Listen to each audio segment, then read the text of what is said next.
Countdown for blast off. X minus 5, 4, 3, 2, X minus 1, fire.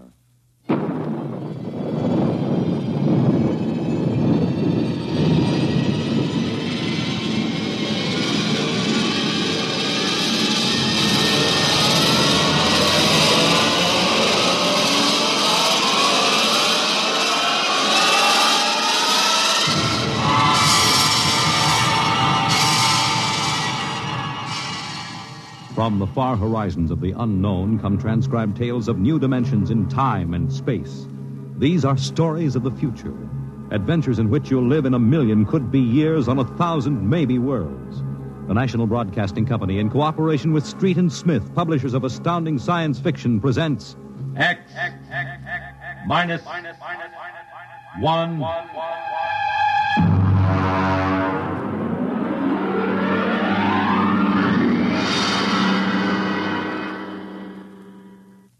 Tonight's story, Requiem by Robert Heinlein.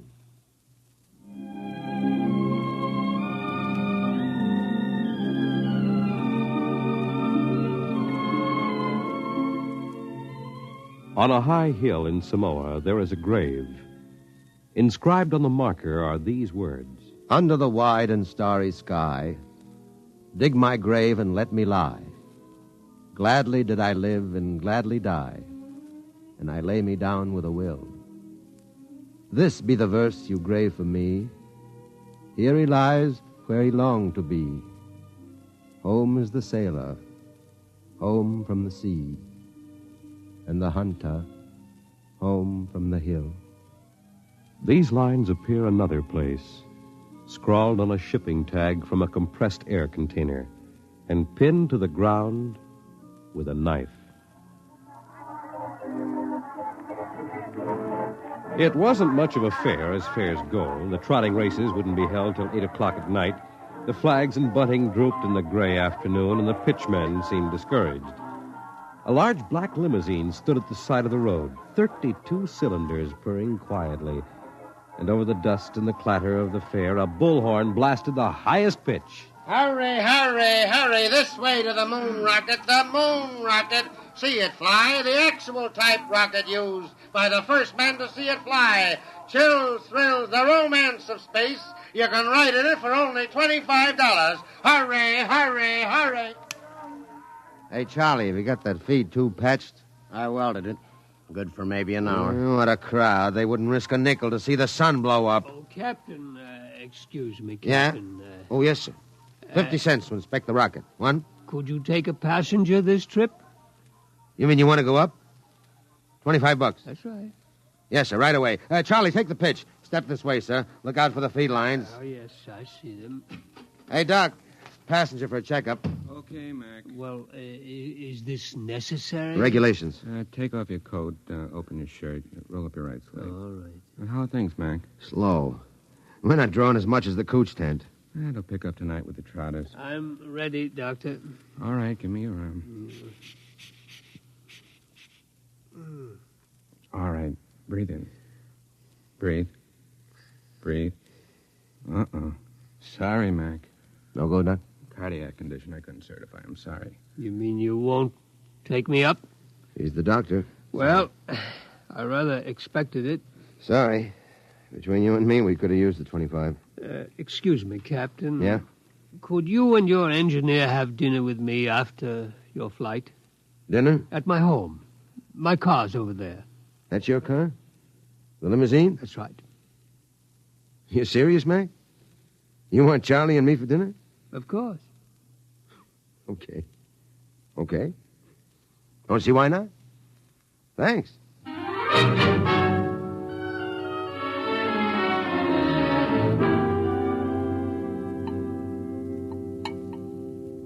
Charlie, you had enough. Lay off, Mac. Oh, that's perfectly all right, Captain McIntyre. Cigar? Thanks. Light? Well, thanks. Yes, it's hard for me to see why any holder of a master's ticket would quit the Earth-Moon run. I didn't like it. Yeah, don't hand us that. It was Rule G washed you out. All right, so I took a few drinks. Tell me, gentlemen, are you satisfied with what you're doing now? Are you kidding? We've been pushing the old junk heap for a year. Half the time, the sheriff has an attachment on the ship for a fuel bill. It stinks. Would it help you to get back to the moon? Well, sure. I could get a short-haul job hopping ore. I kept my nose clean. I might even get back on the run. Would you be open to a business proposition? What is it? You own your own rocket? Barring a couple of liens against it. I want to charter her to take me to the moon. You hear what he said, Mac? He wants us to fly that old heap to the moon. He can't do it. The old boat's worn out. Why don't you charter a regular company ship? Oh, no, I can't do that. The company charter comes up before a congressional committee this year. They have to follow the regulations. You can't pass the physical. Now, if you can afford to hire us, why don't you bribe a couple of company medics? It's been done before. I know, but not for me. I'm D. Harriman. Harriman? You own the company. Hey, what are you giving us? I own a large percentage of the company, but the other directors won't permit me to jeopardize the franchise. You tie that, Mac. A guy with half the money in the world, and he's up a creek. Shut up, Charlie. Why do you want to go to the moon so bad, Mr. Harriman? Well, it's the one thing I've really wanted to do all my life. I'm maybe 50 years older than you. When I was a kid, nobody believed we'd really reach the moon. You've seen rockets all your lives. When I was a boy, they laughed at the idea, but I believed. I wanted the moon then. I used to stand in the backyard and stare at it.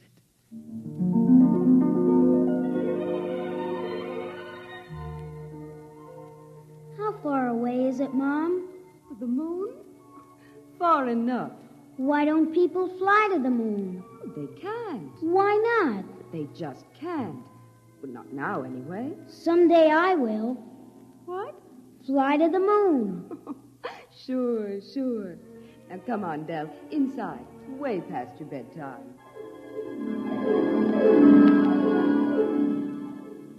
There wasn't enough money for college, so I worked. Stock boy at the old Ford plant in Detroit. Accountant, credit manager for a mail order house. Then New York and Wall Street. And then transportation.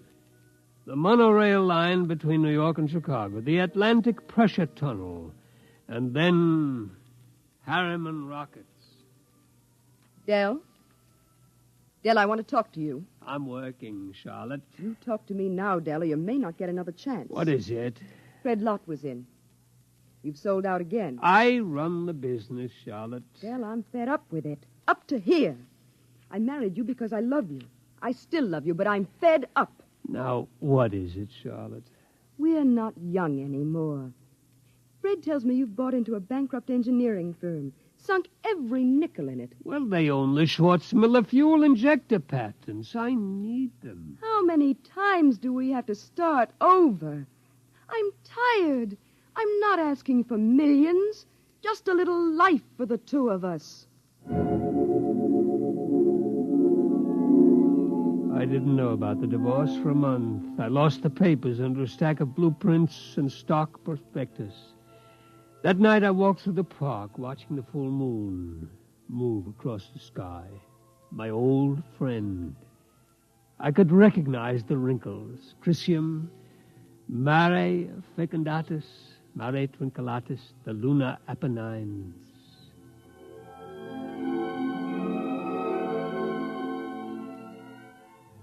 It took 2 fraudulent bankruptcies and an investigation by the Securities and Exchange Commission before we did it. The moon. There were 3 injunctions on the rocket before it blasted off. I was going on the second trip, but my considerate board served a court order on me. You can't go there. Fred, I'll break you if it's the last thing I do. Del, you've got a bad heart. That's no secret. No. If you die out there, the whole card house comes down. Now, we've got an equity in this corporation. We're going to see it protected. You've sucked us in on this wild scheme, and now that it paid off, you're going to sit right down here on Earth and see that the dividends come out on time. You're not going to the moon, Del. Forget it. I never went. By the time my lawyers shook off the restraining orders, the first cargo rocket had crashed in the Pacific, and Congress rushed through the space precautionary act. My heart kept earthbound, and now I'm old. I've lived longer than I should, but I would not let myself die. I will not until I have set foot on the moon. There, Captain McIntyre, you asked why I wanted to go to the moon. Well? You find a ship, Mr. Harriman, and I'll drive her. You'll hit the moon. All right, then we can get down to business. I'll have contracts drawn up for you. You two will have to buy me a ship. I can't do it openly, of course. My dear board of directors would find out and slap a court order on me. Well, we can't get credit. Oh, don't worry. I'll supply the cash in advance. Pick some ship that can be fitted for the jump. A strato yacht. Apply for a strato license. Then after it's issued, you move to a piece of desert. I'll find a strip and buy it. You mean fit her out there? Yes. We'll install extra fuel tanks, change the injectors and timers for space flight. Charlie, you think you can manage the changeover without a dockyard and shops? Well, I'll have to have a load of power tools and a lot of time. It'll be haywired and spot welded. Just so it doesn't blow up when I slap the key. It won't blow. Well, that's what you said about the last ship. Now, cut it out, will you? I ask you, Mr. Harriman, that last ship was a junk heap and we knew it. Now, this'll be different. We're going to spend some dough and do it right. Ain't we, Mr. Harriman? You spend all the money you want. I'll see that you get it.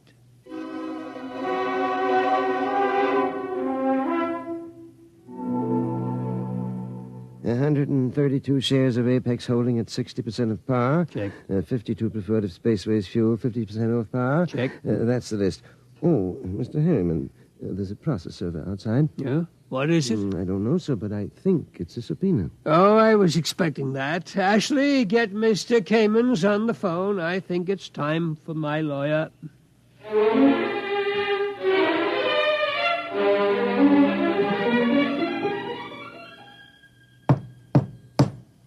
May it please your honor, counsel representing Mr. Harriman's relatives contend that his behavior for the past few weeks gives clear indication that a mind brilliant in the world of finance has become senile. They petition you to declare him incompetent and to assign a conservator to protect his financial interests and those of his heirs. May I suggest that in the last few words, my opponent gave away his entire thesis. It is evident that the petitioners believe that my client should conduct his affairs in such a way as to ensure that his nephews, nieces, and their issue will be supported in unearned luxury for the rest of their lives. Therefore, we pray this court will confirm my client in his right to do what he likes with his own. Deny this petition and send these meddlers about their business.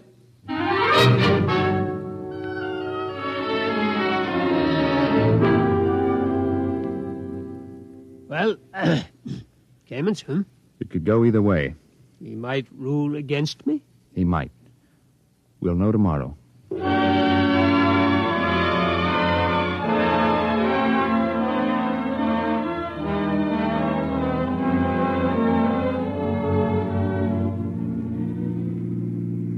Here it is. Eccentric millionaire disappears. Yes. You eccentric, Mr. Harriman? Well, they used to call me crazy, but that depends on your credit rating. A bench warrant under contempt proceedings has been issued. They won't find me out here. How is the work going, Charlie? My end's in pretty good shape. Well, are you ready to go? My nephews will have detectives out looking for me. Well, I could run those calibration tests tonight. Take till midnight. After that, it's up to the Commodore here. There she is, Mr. Harriman. That's the job that'll take you to the moon. It's a good ship, isn't it? Hey, Mac, stop the car. Yeah. All right. Oh. He's out? Look at him. Where'd his medicine? Vest pocket. Here. Break the glass. Hold around his nose. He looks lousy. Yeah. There. He's breathing easy. Come around soon.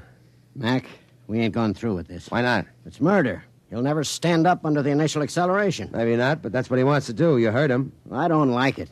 He's an okay old buzzard. What do you want to do with him? Send him back to Kansas City so his no-good nephews can shut him up in the cellar? No, but... Okay, then. Now get out there and make your setup for those test runs. Get that ship ready to fly.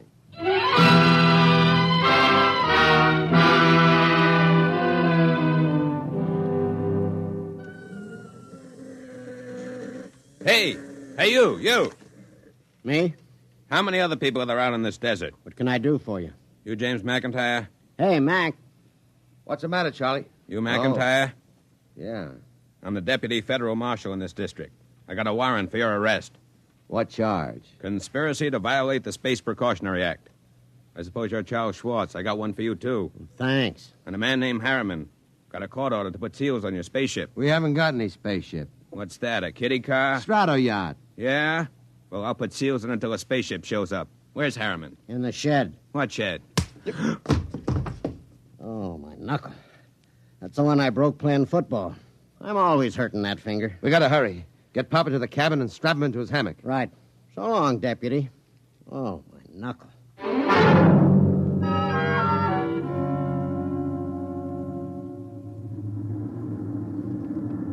She's warm, Charlie. Everything set back there? How do I know? I didn't have time to run tests. Tough. You all right, Mr. Harriman? I think so, but these straps are tight. Have to be when we blast off. All set, Charlie. Give me control. Check. Test keys. 1 bank. Check. 2 bank. There's an auxiliary out. We don't need it.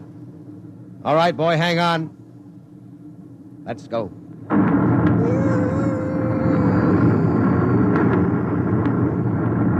How are you, Pop? I'm doing fine. Couldn't be better. You better stay in your hammock. I'll loosen the straps a little. What is it? Nothing. Just go easy on that side. You ain't fooling me none, Pop. You got a couple of busted ribs. There isn't much I can do till we ground. You take a neobaritol, and I'll wake you when we cut jets. No, I'll stay awake. Okay, just as you say, Pop.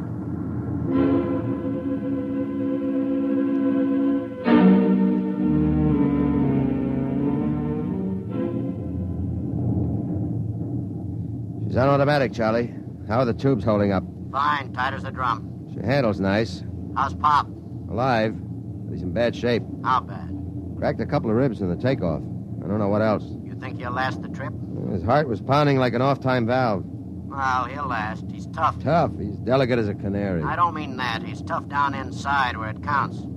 Just the same, you better set her down awful easy if you want him alive. I'll make a full swing around the moon and ease her in an involute approach curve. It'll go fine if we got enough fuel.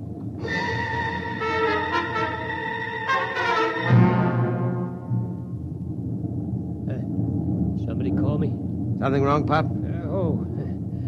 Thought somebody was calling me. I must have been asleep. I swung your hammock around. We're breaking now. There she is ahead. The moon. I've seen 1,000 photographs. There. That's Copernicus. Tycho. You know it all right, Pop. Where are you landing? Mare Imbrium between Aristillus and Archimedes. Oh, that's about 40 miles from Luna City, isn't it? Yeah.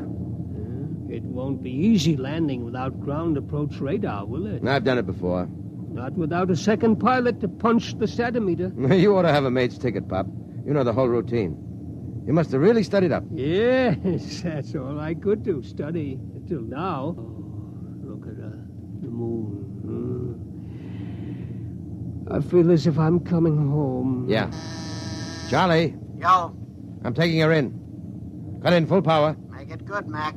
Pop can't take a rough one. Shut up and give me the power. I'll do my best. Okay. Datometer setting punched. Hang on, here we go.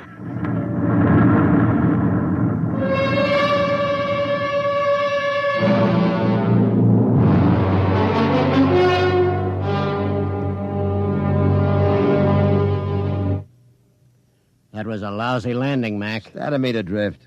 How's our passenger? Quiet. Now look. I wouldn't make any bets. That landing stunk. Will you shut up? I did my best. Hey, Pop. He's alive. There's blood in his mouth. He's trying to say something. Take it easy, Pop. We're down. Oh, where? Take it easy. Vacuum suits. Where are they? Steady, Pop. You can't go out there yet. We got to give you some first aid. Give me that suit. What do you think, Mac? Might as well. Get the suit out of the locker. Yeah, we'll use the big one. Be more comfortable. Okay. Hurry. Okay, Pop. Easy now. Hurry, hurry. All right, pull it up. Oh. Seal these zippers, Charlie. Take it easy. All right. The helmet. Air diaphragm set. Check. Air valve. Set. Lift it on him. Don't hit him. There. All right. Come on, Charlie. Get into your suit, and we'll carry him out the back.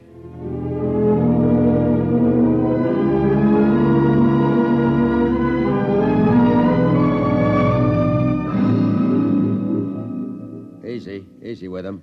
Okay. You all right, Pop? Outside. Take me outside. His left leg is gone. Get your shoulder under it. Right. Open the lock. All right, Pop. Come on. We're going out on the moon.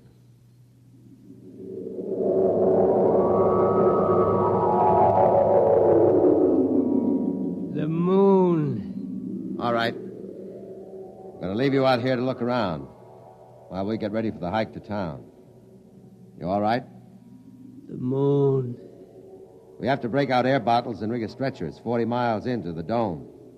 Charlie, prop something behind his head. Okay. You comfortable, Pop? We'll be back soon.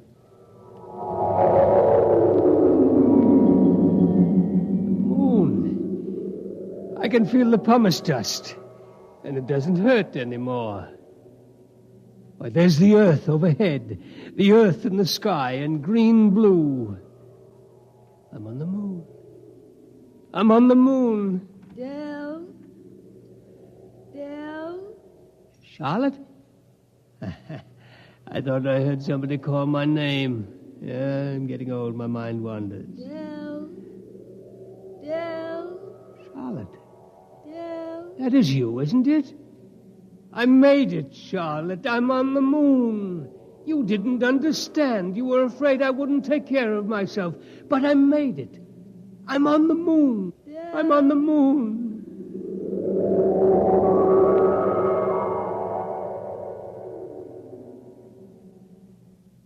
Come on, Charlie. We better get Pop going. Here, give me a hand getting him on the stretcher. Never mind the stretcher, Mac. What's the matter? He won't need it. He's dead. Oh. Better get out the pumice skis and the air bottles. It's a long walk to town. Yeah. What about him? Looks as if he's resting, doesn't he? Propped up, looking out on the pumice. Well, he hit the moon. Come on. Let's start walking.